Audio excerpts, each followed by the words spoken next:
Feel the beat. Bang, bang, bang, bang, bang, bang, bang, bang, bang, bang, bang, bang. All right, ladies and gentlemen, joining us now, beats writer for The Athletic for the Kansas City Chiefs. Used to cover the Pacers here in Indianapolis, so obviously, if you touch down in Indy, you got a massive brain. Ladies and gentlemen, Nate Taylor. Yay! How you doing, brother? Doing great. How are you, Pat? Hey, not as great as the people of Kansas City in the middle of a dynastic run, seemingly. Now, Nate, tell me this. Middle of the season, when the Chiefs aren't playing their best ball, and maybe there's a little negativity. Travis Kelce's throwing his helmet. Patrick Mahomes is about to fight a ref. There's a lot of negative stuff happening around the Chiefs. Did the fans lose faith in this dynasty run? Did the fans think that maybe this year was going to be a down year for the Chiefs? Or was there always a sense of optimism that the Chiefs will be able to figure it out in Kansas City? Because the national narrative quickly became, they stink this year. Was it like that in Kansas City as well, Nate? No, I wouldn't say it was quite like that. I think Chiefs fans do have a bit of optimism heading into January just because the team was the number 3 seed, right? And because the fact that they have a healthy Patrick Mahomes, which was not the case in last year's postseason run. Obviously, you still have a great Hall of Fame coach in Andy Reid.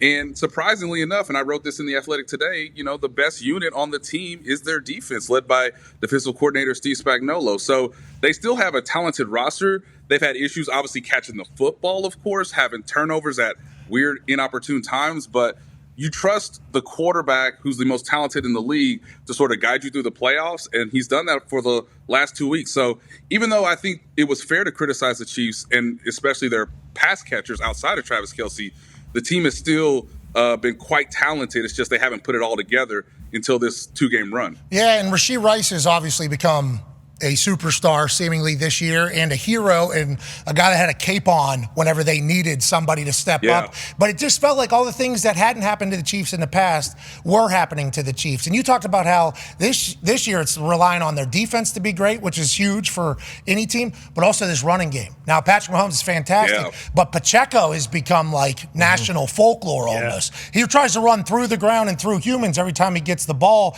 It feels like the people in Kansas City knew this guy was going to be a guy early. And this year, it's really been his type of team, right? Yeah. And look, I think Isiah Pacheco had one of the most impressive, really remarkable rookie seasons you could have for a 7th-round pick from Rutgers joining a championship roster, right? So he earns the starting job midway through his rookie season. He's only gotten better since then. He's becoming quite good at pass protecting too, right? So you can tell that there's really some determination and honestly growth from Isiah Pacheco. Now he's, dealing with a toe injury. He's had a shoulder surgery earlier this year, but that has not stopped him from running through people. Honestly, like you mentioned, I mean, you look at his touchdown against the Buffalo Bills, he's running through 3 guys to get into the end zone.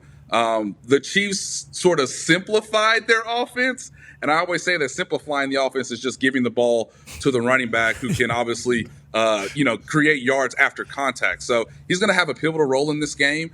And with the defense that the Chiefs have, you can lean on a running game and let your quarterback make 1 or 2, amazing throws to sort of get you over the top because Pacheco has been really dominant, really balanced over the course of the regular season, and especially here in the postseason. Man, we're really simplifying this thing. We're just handing it to a guy. It's awesome. Just hand it. Nobody has to do it. We just hand this guy a ball, and he just runs through the ground and through people. Tone Diggs has a question for you, Nate. Yeah, Nate, I want to talk to you about the defense that has been really good all year. Willie Gay, it looked like he was spying Josh Allen last week before he got hurt. What is his health, obviously, because there could be a spy situation against Lamar this weekend. And is there any worry about the Chiefs' rush defense that looked vulnerable at some points last week against Buffalo? No, it's 2 great points, and, the Chiefs are really optimistic that Willie Gay will give them some production. I think the question now becomes how many snaps can he give you because he aggravated his neck injury in last week's win against the Buffalo Bills, and he's their most athletic, dynamic, linebacker. So if you're trying to use him to spy Josh Allen, you most definitely need him against Lamar Jackson. The issue, though, becomes if he isn't available to go, do you rely on Drew Tranquil, the veteran linebacker who's been really impressive this season, and do you do a little bit more blitzing to try to speed up Lamar Jackson? On the other side of the situation, though, with the running game, it really comes down to how much can Chris Jones sort of disrupt not only the passing game, because we know he's an excellent pass rusher, but how much penetration can he get from that 3-tech spot, and how much does Steve Spagnuolo want to sort of send a fifth guy, whether that's linebacker Leo Chenal, whether that's Mike Pennell coming from the inside as well, to help George Karlaftis, to help Charles Omenihu. But yeah, their run defense has been the weakest part of the defense. Okay. But the good thing about Spagnuolo is he does find a way to get this team into 3rd and longs, and they usually have success when the defense is put in 3rd and long situations. Last question from me before we let you go, and we can't thank you for joining us enough. You hear this Andy Reid's going to retire, Bill Belichick's going to become the head coach rumor? Whoa. You hear that, Nate? What is going on? What is going on? That's not about this weekend, but what the hell's going on, Nate? Look, man, I don't know, Pat. There's no one in the Chiefs organization who has talked to me who has suggested anything of Andy Reid potentially retiring. So it'll be a shock to me. I know it will be a shock to many people in the organization if that is a decision that Andy Reid ultimately makes, whether it's next week if the Chiefs lose to the Ravens or if it's a couple weeks following the postseason with the Super Bowl. But no, I think Andy Reid's a football lifer. He's got the best quarterback in the league. He's got a roster full of talented and particularly young players, too. And with Matt Nagy and Steve Spagnuolo, he's obviously got coordinators that he trusts and he has worked with before and now. So I know the rumors are out there. I even asked Andy Reid fellas a couple weeks ago, and he said, look, I understand why you're asking me, Nate. It's because I'm old. And I said, hey, coach, I didn't say you're old. Seasoned. But Seasoned. But you're very much seasoned. But I think I get the sense that because he sort of told Jay Glazer before last year's Super Bowl that, hey, I don't know how many years I have left of this, that you do understand he's towards the end of his career than the beginning. But I do, as far as I know, I still expect him to be the coach of the Kansas City Chiefs when they entered the 2024 season. This happened for the Patriots, too. You guys are in the middle of a dynasty. So whenever you accomplish a lot, people just say, like, hey, you've already accomplished everything you wanted to accomplish. Your Hall of Fame resume is already done. You've committed so much to football. Don't you think you just want to go enjoy? Everybody wants to put go enjoy life on people. So this is the new normal in Kansas City, which is a good thing. Thank you so much, ladies and gentlemen. Nate Taylor from The Athletic. Yeah, Nate. Now, ladies and gentlemen, who are the Kansas City Chiefs playing? I believe it's the Baltimore Ravens. Oh, it's time to go to Baltimore. Let's feel the beat.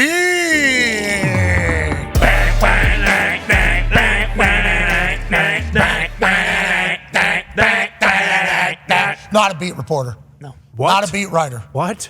But this son of a bitch is the fabric of the city feels it. of Baltimore. Ladies and gentlemen, the owner of Jimmy's Famous Seafood, John Minadakis. Yay! How are you, man? What's going on? What's going on? Hey, listen, we went from a super professional beat writer from The Athletic in Kansas City to the most lit place in Baltimore's owner. We appreciate you, John. I want to let you know, from outside looking in, and I know your story, and I don't want to dive into what you and your brother have had to do for your family and with that business and basically just becoming entrepreneurs at like the age of like 17 and taking a restaurant to new heights and becoming a fabric of Baltimore. You're an American dream story, John. I just want to let you know that, okay? You're an asshole. You're an asshole, but an American dream story, John.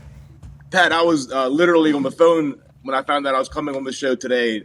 And I told one of my closest friends, I said, Pat's the closest thing you're going to get in 2024 to the American dream, man. And John, before we get into football, on behalf of, Jimmy's and the city of Baltimore, thank you for everything you do for us, man. You're an inspiration to so many business owners across the country, man. John, listen, that is bullshit, but I appreciate your kind words, and you're the man, John. You're the man. Hell yeah, Johnny. All right, let's get past this. Let's talk about it. You got the Tailgoat taking place. Can you tell me and tell the people what the hell that is? Because I followed along online. Seems like the biggest parking lot party that I've ever seen. That's happening outside M&T, I assume?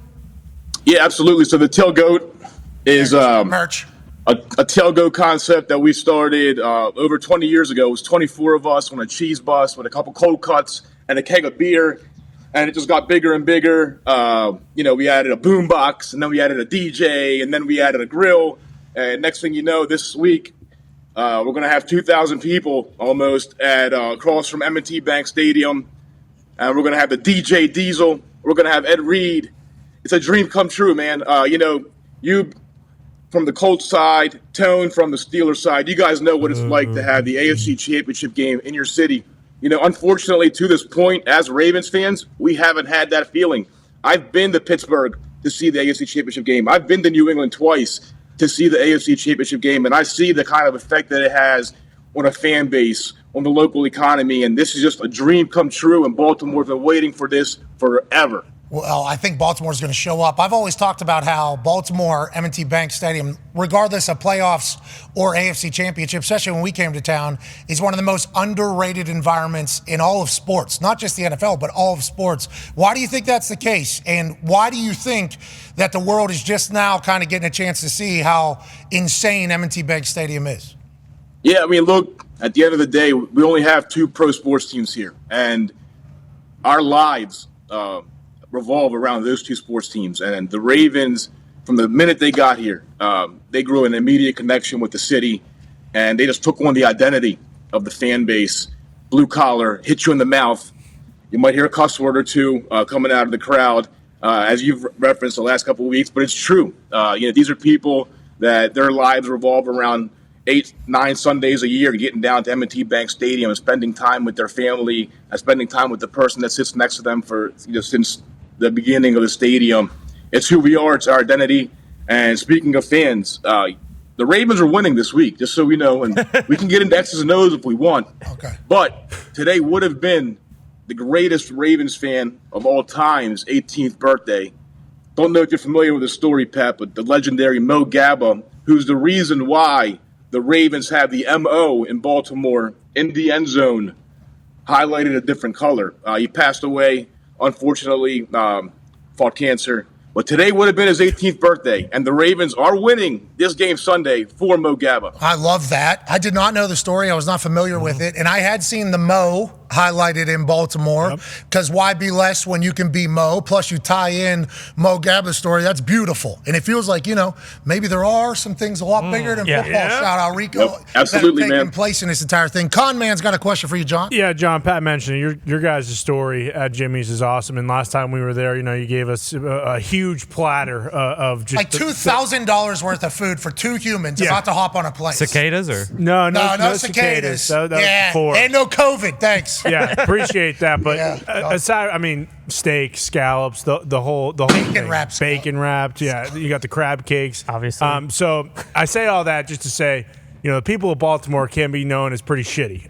So when it comes to the game itself, you just said it. You guys have already won in your mind. How do you think the Baltimore people will feel about, maybe Jason Kelce jumping into the stands to chug a beer in your guys' faces after a Travis Kelce touchdown? Or how do you think they would react to the possibility of, Taylor and some of the other people in that suite, as we all know, kind of going ballistic? Do you think Baltimore would, react well to that? Or what would you say would be the reaction? Now, look, if Jason Kelce wants to jump into the crowd and celebrate his brother's touchdown when his team's down 34-7, nobody in Baltimore would have a problem with it. I'll speak on behalf of Baltimore there. And if Taylor Swift wants to perform at halftime while the Chiefs are down 21-0, look, I'm sure everybody inside that stadium would be cool for it. But you know what? I actually was going to say that the tailgate itself is sold out, Connor. I didn't know if you knew that. But, Pat, I got clearance from the Ravens. We're going to leave 6 tickets at the gate for you and the boys. But, Connor, you stay away. We don't want you anywhere near that stadium. I heard what you said yesterday. Yep. Okay? And actually, I had crab cakes, as you mentioned, for everybody. But, Connor, you kind of ruined it yesterday. What was that all about? What did I say? Connor's an asshole. That's just his thing, John. You know that. You met him in person. You know that's the deal. Come on. Those crab cakes are delightful. Yeah. And they ship across the country, which is great business. How old are you, John? I'm 40 years old, brother. Hey. Jeez. You made it. That's good. 40. Yeah, that's good news. Yep. But, things are a little different now with the baby girl. I think our daughters are a few weeks apart, so, having a little fun right now. Yeah, daddy daycare full on last 2 days, so it's different, obviously. The first time we met each other, I think I ordered 100. Let me tell the story. Hold on. All right. Everybody's got to hear the story. Okay. So, all right. Following the John Jones fight at the Baltimore Arena, John Jones decides to get on the mic and invite everybody back to Jimmy's Seafood, thinking that it's a Vegas nightclub or Miami where last call is 3 or 4 o'clock. Last call here is 1:30. Everybody runs in, place is packed. rough-looking crowd sometimes would say. And Pat strolls in and orders 100 cherry bombs from the bartender. So, of course, this doesn't happen all the time. Bartender comes over to me. John, that guy over there wants to order 100 cherry bombs. Is that cool? I'm like, oh, my God, it's Pat McAfee. Absolutely. Next thing you know, the whole bar is full of cherry bombs. Yeah, we had a good time. Hell yeah. I didn't know if the police were going to come and shut you down or not, because there's been a couple bars I've done that to where, there's quite a scene. Allegedly. You're right. Allegedly, 100%. Allegedly. But you've always been kind to us. I've always appreciated what you do. And I hope this weekend you and everybody in Baltimore gets a chance to enjoy the hell out of this AFC Championship. Patrick, and Pat, on that part, the way you treated us, man, this is a dream come true. And we just wanted to show a little sign of our appreciation, brother. All right.